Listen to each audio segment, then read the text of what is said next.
বরিশাল হুমকি দুমকি শুরু হয়ে গেছে এবং আমাদের বিভিন্ন নেতা কর্মীদেরকে, খাস করে কর্মীদেরকে আওয়ামী লীগের তকমা দিয়ে কালকে একজন অ্যারেস্ট করছে। টুঙ্গিবাড়ি ইউনিয়নে একজনকে অ্যারেস্ট করছে। আমাদের এই বাকেরগঞ্জের বহুত জায়গায়, যেমন আমাদের খয়রাবাদে একজনকে অ্যারেস্ট করছে। সে আমাদের কর্মী, এখন জেলে আছে কলসকাঠি। খয়রাবাদ মাইপুর হামলা করছে। যদি এরকম অবস্থা হয় তাহলে লেভেল প্লেইং ফিল্ড থাকবে না। আমি সরকারকে অনুরোধ করব, দীর্ঘদিন পর্যন্ত অধীর আগ্রহে মানুষ এটা ভোট দেওয়ার জন্য, সুষ্ঠু পরিবেশের জন্য চেষ্টা করতেছে। তারা ভোট দেওয়ার জন্য উৎসাহিত। যদি সরকার কোনো অবস্থাতেই এই নির্বাচন নিরপেক্ষ করতে ব্যর্থ হয় তাহলে জনগণ তাদের ক্ষমা করবে না, ক্ষমা করতে পারে না। এর জন্য আমি মনে করি লেভেল প্লেইং ফিল্ডের জন্য সুন্দর পরিবেশ সৃষ্টি করা দরকার। যেহেতু আর্মি এখানে ম্যাজিস্ট্রেট পাওয়ার নিয়ে তারা আছে, সেখানে কোনো উচ্ছৃঙ্খল হবে কেন? হওয়ার তো কোনো যুক্তি নেই।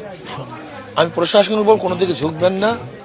নিরপেক্ষ, নির্দলীয়, সুষ্ঠু, গ্রহণযোগ্য, অবাধ এক নির্বাচন উপহার দেন, নয়তো জাতি আপনাকে ছাড়বে। আওয়ামী লীগ বা যে ভোটাররাই হোক না কেন, তাদের মূল হলো নিরাপত্তা। আওয়ামী লীগের লোকজন হোক বা হিন্দুরা হোক, তারা মনে করি ইসলামী আন্দোলন একটা নিরাপদ জায়গা। যেহেতু আওয়ামী লীগের সাথে দাঁড়িপাল্লার জন্মগত বিপরীত, একটা স্বাধীনতার পক্ষে আর বিপক্ষে। কাজে এই জন্য আওয়ামী লীগের লোকজন সাধারণত দাঁড়িপাল্লায় ভোট দিবে না মনে হয়, এটা বিপরীতমুখী যেহেতু। আর বিএনপিকে তারা ভোট দিবে না যেহেতু 5ই আগস্টের পরে যত কেস মামলা, হুমকি ধুমকি, দেশ ছাড়া, ঘর পোড়া, অফিস পোড়া এবং সমস্ত মামলার অধিকাংশ বাদী যেহেতু বিএনপি, এখনো তারা ঘরে আসতে পারে না বিএনপির কারণে।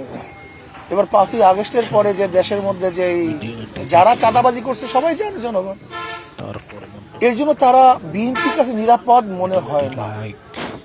কিন্তু ইসলামী আন্দোলন বাংলাদেশ এবং হাত পাখা, এরা জুলুম, অত্যাচার, অবিচারের বিরুদ্ধে সবসময় বক্তব্য দিয়ে আসছে। এবং আমাকে যারা অ্যাসাল্ট করছে বরিশালে, আমরাও কিন্তু তাদেরকে মানবতার কারণে মাফ করে দিয়েছি। এবং সে হিন্দু ছিল, অথচ সে কিন্তু অ্যারেস্ট হয়েছিল, আমি ছাড়িয়ে দিছি। কাজে এই হিসাবে মানুষ একটা আস্থা আছে যে হুজুরা জালেম না, অত্যাচারী, অবিচার করবে না, এরা মানুষকে নিরাপত্তা দিবে। এবং পুরো ইসলামী আন্দোলন বাংলাদেশের সব জায়গাতে আমাদের মানুষ একটু ভদ্র, এরা এই মাস্তানি গুন্ডামি পছন্দ করে না।